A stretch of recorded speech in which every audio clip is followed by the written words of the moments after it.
சென்னை அசோக் நகர் பாரதிதாசன் காலனியில் மழைநீர் வெள்ளம் போல தேங்கி இருக்கிறது. அண்மை செய்தியாக பார்த்து வருகிறோம். சென்னையில் தொடர்ச்சியாக கனமழை பெய்து வரும் நிலையில் சில இடங்களில் ஆங்காங்கே தண்ணீர் தேங்கி காணப்படுகிறது. அதில் சென்னை அசோக் நகர் பாரதிதாசன் காலனியில் மழைநீர் வெள்ளம் போல தேங்கியிருப்பதாக அண்மை தகவல் நமக்கு கிடைத்திருக்கிறது. மேலும் தேங்கியிருக்கக்கூடிய தண்ணீரை அகற்றும் பணியிலும் மாநகராட்சி பணியாளர்கள் தொடர்ச்சியாக ஈடுபட்டு வருகின்றனர்.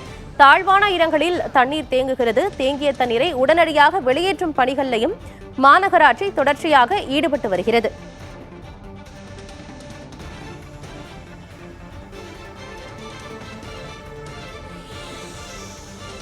மோட்டார்கள் மூலமாக தேங்கியிருக்கும் தண்ணீரை வெளியேற்றும் பணிகளில் மாநகராட்சி ஈடுபட்டிருக்கிறது.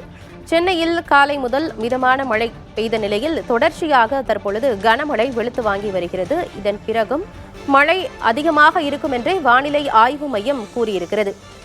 இந்நிலையில் சென்னை அசோக் நகர் பாரதிதாசன் காலனியில் மழைநீர் தேங்கியிருக்கிறது.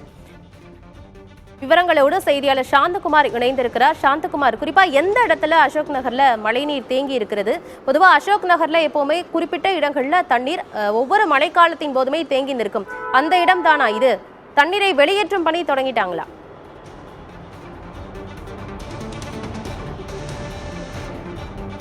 ஆனந்தி, சென்னை அசோக் நகர் பகுதியில் தான் நாம் நின்று கொண்டிருக்கிறோம்.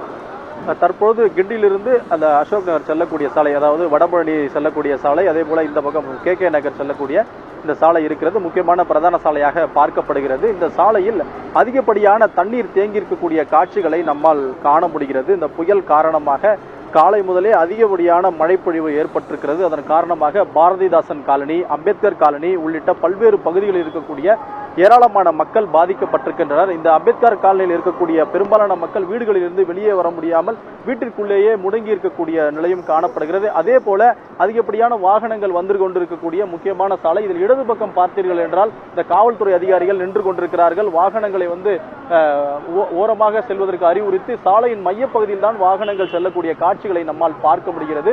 இந்த கிட்டத்தட்ட ஒரு பகுதியில், சாலையின் ஒரு பகுதியில் 2 முதல் 3 அடி வரை இந்த தண்ணீர் தேங்கி இருக்கக்கூடிய நிலையும் காண முடிகிறது. இங்கே நம்முடைய இந்த பகுதியில் இருக்கக்கூடிய மக்கள் இருக்கிறார்கள். அவரிடம் கேட்கலாம் என்னென்ன பாதிப்பு அவர்கள் சந்தித்திருக்கிறார்கள் என்று. சார் வணக்கம். இந்த கனமழையினால என்னென்ன பாதிப்புகளை சந்திச்சிருக்கீங்க, சொல்லுங்க சார். 3000 குடும்பம் இங்க இருக்குங்க. 3000 குடும்பம் லேடிஸ், ஜென்ஸுக்கு முத கொண்டு வெளியே வர முடியுது, போக முடியுது. ஆனால் லேடிஸ் முத கொண்டு வெளியே வர முடியல. ஒரு ரெஸ்ட் ரூம் வந்தால் கூட ரொம்ப கஷ்டப்படுறாங்க. 3000 குடும்பம் இருக்கு. ஒரு சாப்பாடு வசதி இல்லை, ஒரு கரண்ட் இல்லை, ரொம்ப கஷ்டப்பட்டு இருக்காங்க ஜனங்க. இந்த ஆட்சி வந்தது என்னன்னு தெரியல. 4000 கோடின்றாங்க. அந்த 4000 கோடி எங்கதான் போச்சுன்னு தெரியல. இந்த கனமழையால் மிகவும் பாதிக்கப்பட்டிருப்பதாக இந்த பகுதி மக்கள் தெரிவித்திருக்கிறார்கள். நமது அருகில் மற்றொரு நபர் இருக்கிறார், அவரிடம் கேட்கலாம். சார், இந்த பகுதியில் என்ன மாதிரியான பாதிப்புகளை சந்திச்சிருக்கீங்க கனமழையினால? இந்த குறிப்பா கே நகர் இதுல எப்பவுமே சரி 1 ஹவர் மழை பெஞ்சாலே, குறிப்பா அந்த பாரதிதாசன் காலனி இதுல எப்பவுமே மழை தண்ணி ஃபர்ஸ்ட் ஃப்ளோர், கிரவுண்ட் ஃப்ளோர் இது வரைக்கும் எல்லாமே ஃபுல்லா தண்ணி வந்துடும்.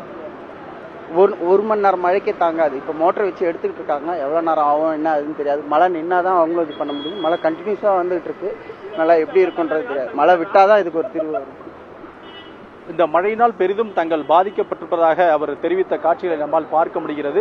அதிக அளவிலான மழை தண்ணீர் தேங்கி இருக்கிறது. மாநகராட்சி சார்பிலும் மோட்டார்கள் வைத்து இந்த தண்ணீரை இறக்கக்கூடிய பணியில் ஈடுபட்டிருக்கிறார்கள். பாதுகாப்பிற்காக காவல்துறை அதிகாரிகளும் நிறுத்தப்பட்டிருக்கிறார்கள். விரைவில் இந்த மழை தண்ணீர் அகற்றப்படும் என்று எதிர்பார்க்கலாம். எப்போதுமே மழைநீர் தேங்கக்கூடிய இடமாகவும் அந்த இடம் இருக்கிறது. இப்போ தண்ணீரை வெளியேற்றும் பணிகள் நடந்துட்டு இருக்கிறதா நீங்க சொல்லியிருக்கிறீங்க. தகவல்களை வழங்கியமைக்கு நன்றி சாந்தகுமார். பெஞ்சல் புயலால் தொடர்ச்சியாக கனமழை பெய்து வரும் நிலையில் அது குறித்த செய்திகளை களத்திலிருந்து செய்தியாளர்கள் தொடர்ச்சியாக வழங்கி வருகிறார்கள்.